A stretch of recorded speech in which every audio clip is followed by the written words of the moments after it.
विभीषण और राम के बीच का संवाद रामायण की सबसे गहरी और जटिल कहानियों में से एक है। यह सिर्फ दो व्यक्तियों की बातचीत नहीं है, बल्कि धर्म, न्याय और वफादारी के सवालों का एक गहरा अध्ययन है। जब विभीषण अपने भाई रावण को छोड़कर राम के पास आता है, तो वो सिर्फ पक्ष नहीं बदल रहा होता, वो अपनी पूरी दुनिया को हिला देता है। कल्पना कीजिए उस पल की जब विभीषण लंका के राजमहल से निकलकर राम की शरण में आता है। उसके मन में कितनी उथल पुथल रही होगी। एक तरफ अपने भाई के प्रति प्रेम और वफादारी, दूसरी तरफ धर्म और सत्य के प्रति अपनी जिम्मेदारी। ये संघर्ष सिर्फ विभीषण का नहीं है, यह हम सभी का है जब हमें गलत और सही के बीच चुनना पड़ता है। राम और विभीषण की पहली मुलाकात में जो बातें होती हैं वे बेहद महत्वपूर्ण हैं। विभीषण राम से कहता है कि वो रावण को समझाने की कोशिश कर चुका है, लेकिन अहंकार में डूबा हुआ रावण किसी की नहीं सुनता। यहां विभीषण का दर्द साफ दिखता है। वो अपने भाई को बचाना चाहता है, लेकिन जानता है कि रावण गलत रास्ते पर है। राम का जवाब बहुत ही संयमित और गहरा होता है। वे विभीषण से कहते हैं कि धर्म का रास्ता हमेशा आसान नहीं होता। कभी कभी हमें अपने सबसे करीबी लोगों के खिलाफ भी खड़ा होना पड़ता है, अगर वे अधर्म के रास्ते पर चल रहे हों। ये बात सुनकर विभीषण को एक अजीब सी शांति मिलती है। वो समझ जाता है कि उसका फैसला सही था। यहाँ एक और दिलचस्प बात है। राम विभीषण को सिर्फ शरण ही नहीं देते, बल्कि उन्हें लंका का राजा बनाने का वादा भी करते हैं।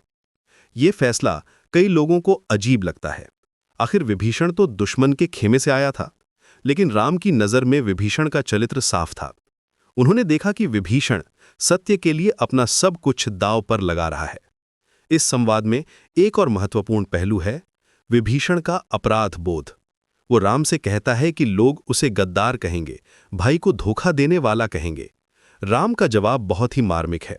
वे कहते हैं कि जब पूरा समाज गलत रास्ते पर चल रहा हो, तो अकेले सही रास्ते पर चलना गद्दारी नहीं, बल्कि सच्ची वीरता है। ये बातचीत सिर्फ उस समय की नहीं है, ये आज भी उतनी ही प्रासंगिक है। कितनी बार हमारे सामने ऐसे हालात आते हैं जब हमें अपने परिवार, दोस्तों या समुदाय के गलत फैसलों के खिलाफ खड़ा होना पड़ता है। विभीषण की कहानी हमें सिखाती है कि सच्ची वफादारी व्यक्ति के साथ नहीं, बल्कि सिद्धांतों के साथ होती है। राम और विभीषण के बीच का ये संवाद रामायण की सबसे खूबसूरत शिक्षाओं में से एक है। ये हमें बताता है कि कभी-कभी सबसे कठिन फैसले ही सबसे सही होते हैं। विभीषण ने अपने भाई को खोया, लेकिन अपनी आत्मा को बचाया, और राम ने दिखाया कि एक सच्चा नेता कैसे हर व्यक्ति के अंदर की अच्छाई को पहचानता है और उसे सही मौका देता है। राम और विभीषण के बीच का संवाद यह सिर्फ एक बातचीत नहीं थी, बल्कि युद्ध की रणनीति और धर्म के गहरे सिद्धांतों का मिलन था। जब लंका की सुनहरी दीवारों के पीछे रावण का अहंकार चरम पर था, तब एक भाई ने अपने ही खून के खिलाफ सत्य का साथ चुना था।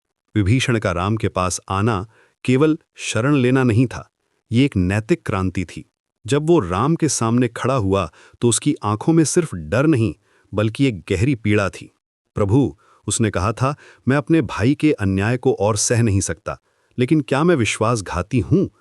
राम का जवाब सिर्फ शब्दों में नहीं, बल्कि उनकी दृष्टि में था। विभीषण, धर्म और अधर्म के बीच चुनाव करना विश्वासघात नहीं है। जब परिवार अधर्म के रास्ते पर चले, तो सत्य का साथ देना ही सच्ची भक्ति है। ये बात सुनकर विभीषण की आंखों में आंसू आ गए थे। युद्ध के दौरान जब राम की सेना को लंका की गुप्त रणनीतियों की जानकारी चाहिए थी, तब विभीषण ने न सिर्फ जानकारी दी, बल्कि हर कदम पर राम को समझाया कि कैसे बिना अनावश्यक हिंसा के जीत हासिल की जा सकती है। प्रभु, वो कहता था, रावण की शक्ति उसके अहंकार में है। उसे सीधी लड़ाई में हराना आसान नहीं, लेकिन उसके अहंकार को तोड़ना जरूरी है। राम और विभीषण के बीच की बातचीत में एक खास बात थी। दोनों जानते थे कि ये युद्ध सिर्फ सीता को वापस लाने के लिए नहीं था, ये अच्छाई और बुराई के बीच का अंतिम संघर्ष था। जब हम इस संवाद को समझते हैं, तो पता चलता है कि कैसे सच्चा नेतृत्व दूसरों की गलतियों से भी सीखता है और उन्हें सुधारने का मौका देता है। विभीषण ने राम से कहा था, प्रभु, मैं जानता हूं कि लोग मुझे गद्दार कहेंगे, लेकिन अगर सत्य के लिए खड़ा होना गद्दारी है, तो मैं ये गद्दारी स्वीकार करता हूं। राम ने उसका हाथ अपने हाथ में लेकर कहा था, विभीषण, इतिहास तुम्हें गद्दार नहीं, बल्कि धर्म का रक्षक याद रखेगा। ये संवाद आज भी उतना ही प्रासंगिक है।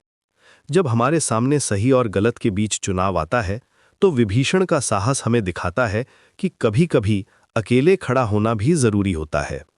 राम और विभीषण की ये बातचीत सिखाती है कि सच्चा धर्म रिश्तों से ऊपर होता है और न्याय के लिए लड़ना हमेशा सही होता है।